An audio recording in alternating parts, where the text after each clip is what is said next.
Hi everyone, I am Joel Wabulo from the Youth Smile Initiative, say YSI, and today I'm your instructor for the day, and today we are basically looking at how to make liquid soap.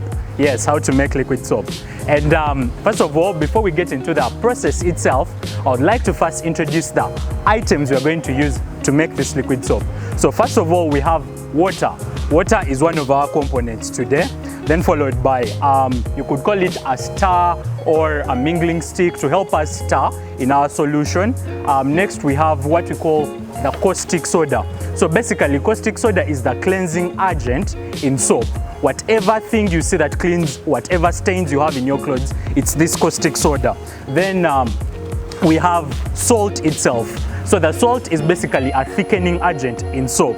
Then we have the sulfuric acid. So sulfuric acid is basically the agent which forms the lather in soap, or some people call it the latter or the lather. So the lather is basically in Luganda what people term as a chovu. So that chovu which forms on top is this sulfuric acid. Then we have the Ungalo. So Ungalo is basically the soap itself. So this Ungalo is used to do many things. We can use it to make candles, we can use it to make things like bath soap, but then also in liquid soap, this is what constraints of the liquid soap itself. Then we have the gloves. Gloves protect us from any chemicals. Since we are working from chemicals, gloves help us protect us from any chemicals. Next we have the color. So color basically gives us a good look of the soap, yeah? At the end of it all, how is our soap looking like? You've seen blue soap, you've seen green soap, you've seen some people have colorless soap. So people have colorless soap do not include color in their soap, yeah? Then we have our perfume. So perfume is basically for the scent of the soap. It gives you the good scent of the soap. Then finally we have a container which we're going to use to mix soap. And then this is our packing container, which is a jerry can after us making the soap. So I think we can get into the process of making soap straight away. So first of all, I take my Ungalo. So this Ungalo is 1 kilogram, yeah? And 1 kilogram of Ungalo can basically be used to make about 20 liters of soap. So if I take my Ungalo, given that we have a small container today, I'm not going to use all of it all at once, yeah? I'm going to take Ungalo and use maybe half of it to make what can go into this container. So I'll take some Ungalo and I'll put some Ungalo, I've said maybe half of it, into our container today. And when I do that, you realize that it's some agent which looks like it's kind of slimy or slimy, something of the sort. So after me taking off time and putting some Ungalo, I'll also get salt. So salt and Ungalo go first into the container. So the salt and Ungalo make the first mixture of this solution.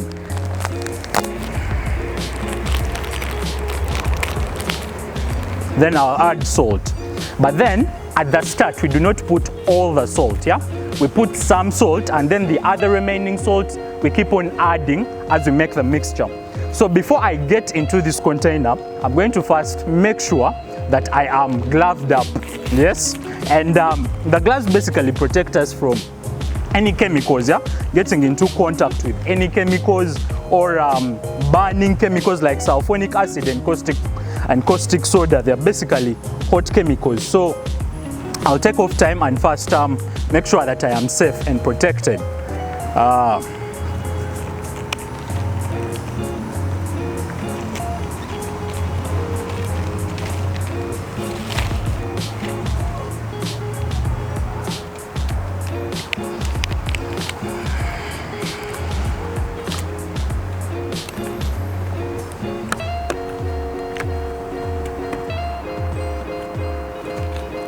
So when I ensure that I am safe and protected from chemicals, then I can go ahead to mix into these components that we've so far added into our container. So I will just keep on mixing until I'm sure that they have dissolved properly. The salt has dissolved into our Ungalo substance, yes? And after this, When I have seen that it is ready and it's fully dissolved, I'll add a little bit of water. I hope we are following. So when I add water, I'll keep mixing.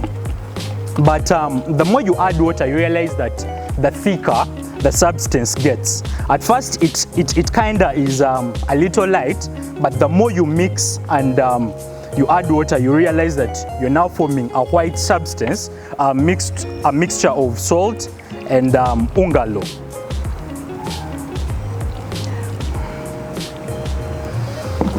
So you just keep adding water until a certain amount, then you mix unto the substance. So let me just open this up a little.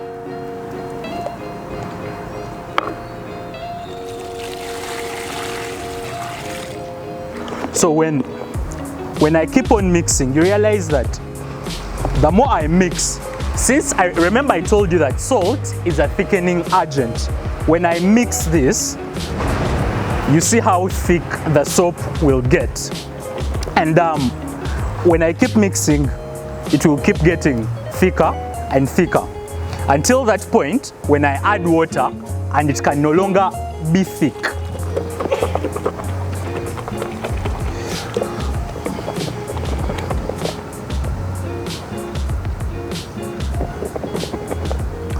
So you see, now it's just watery. So when it gets watery, remember I told you we shall keep adding salt. Salt is a thickening agent in soap. So when I add salt and I mix again,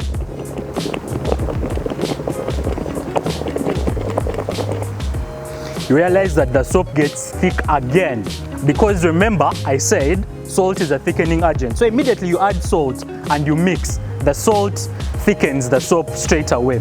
So what does this call for? This will call for more water until you look at your solution and it's just at the right thickness. So this is very, very thick for a liquid soap user.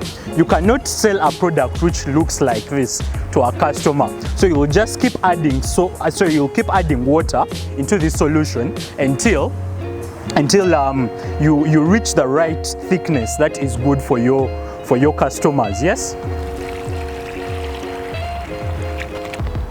And then you mix.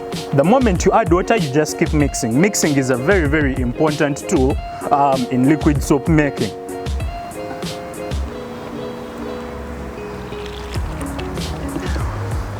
So I think at this point, for the amount of Ungalo we used for half a kilo that we used, realize that this is at least a fair thickness for a customer, because remember, when you take this product to the market, most customers look at the fact that is the soap thick. So when we do this, you'll realize that this is at least a fair thickness. It's good enough. So next, at this point, what comes next is you get your sulfuric acid. Remember I told you that sulfuric acid is basically the acid which helps form the lather in soap, yeah? What people call a trovu in Luganda. So I'll take some sulfuric acid and I'll add some sulfuric acid into our solution. So do not take too much, because this is a chemical, and once you put too much into it, it will cut the soap. Okay, what I basically mean by cutting the soap, it means that the soap will lose thickness, because this is a chemical. It burns, it reacts with this soap, and it later on makes it lighter than anticipated. So for proper measurements, you can take up a teaspoon or a cup and maybe measure half a cup and pour in, but I'll just use eye estimates and I'll add some sulfuric acid. So this sulfuric acid basically helps us in forming lather. So at this point I've added a chemical into the soap, and it wouldn't be wise if you do not have gloves to touch or get into body contact with this soap. That's why now I'm going to take my stir, or my mingling stick as some people may call it, and then I'll stir into this soap. So in this process of stirring into the soap, whatever chemical is in, now remember I have 3 agents in here. Okay, I have 4. I have water, I have water, I have salt, I have Ungalo, and now I've added sulfuric acid at this point. So when I add sulfuric acid and I stir, evidently you'll see what I was telling you. The lather, depending on the amount of sulfonic you put, will form on top of the soap.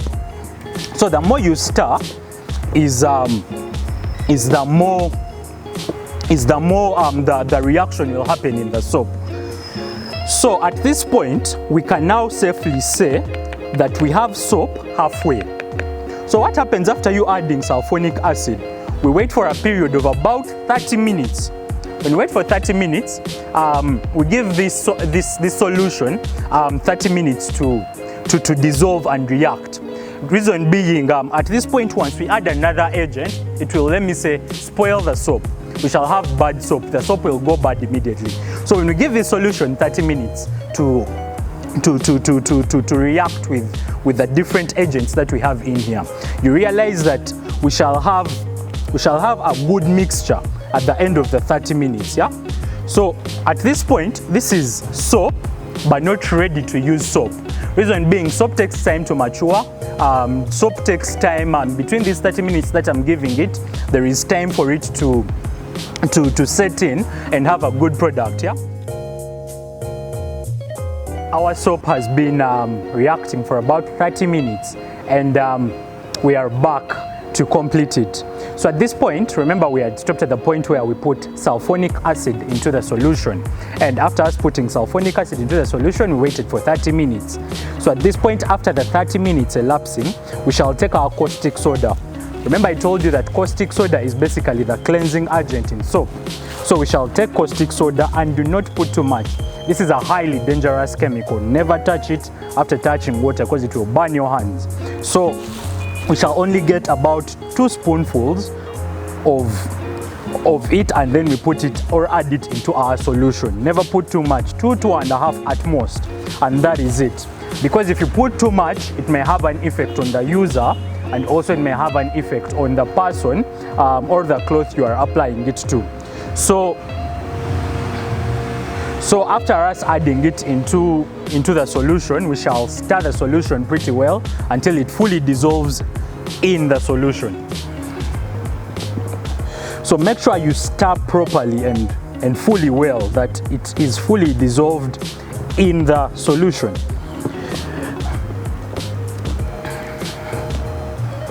So at this point, I think I'm content that it's fully dissolved in the solution. So at this point, you have fully made soap. Here you can use this soap anywhere, anytime. You can take it after it maturing for about 1 hour or 2 and use it. But then when it comes into the fact that we are making soap for business or for sale, normally customers are attracted to certain things. That's why at this point we shall get some little color. Normally this is food color. So this is blue, and then that's green. So we shall just add a little color into some little water.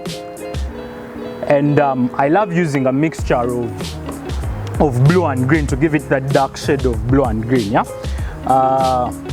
So just add a little, not too much, since we are dealing with little of it, and then you can shake or stir, but provided that the color is fully dissolved in the water. So when you have your color, you can add it into your solution. Then you also make sure that you stir it pretty well, that the color dissolves and settles into the solution as well. That's why when it comes to some people, you see people are selling blue liquid soap, green liquid soap, yellow liquid soap. It's because they just add this color to the solution. It has no effect on the product. The only thing that it has, it gives the customer a sense of look or appearance that they really want. So when you look through the bucket, you'll see that there are still some little scrapes of white somewhere. So you make sure that you stir properly until our color is fully dissolved into the solution. So we shall get some little perfume just to give attraction and scent to our soap. Yeah, and you don't need to put too much. You can just, in fact, use this same lid or the cover of the perfume to measure about 1 full, since we are looking at a small quantity. Yeah. It really smells nice. This is lemon. Yeah. So you can buy apple, you can buy strawberry, whatever makes you happy, to give you that scent. And you also make sure that you stir it properly and fully well. So after you stirring and you're sure it has fully dissolved, you now have soap, liquid soap at that. But in this soap, you just give it about an hour or two, and then you can pack it into your container of packaging, and then it's ready to sell and ready to use as well. Thank you so much.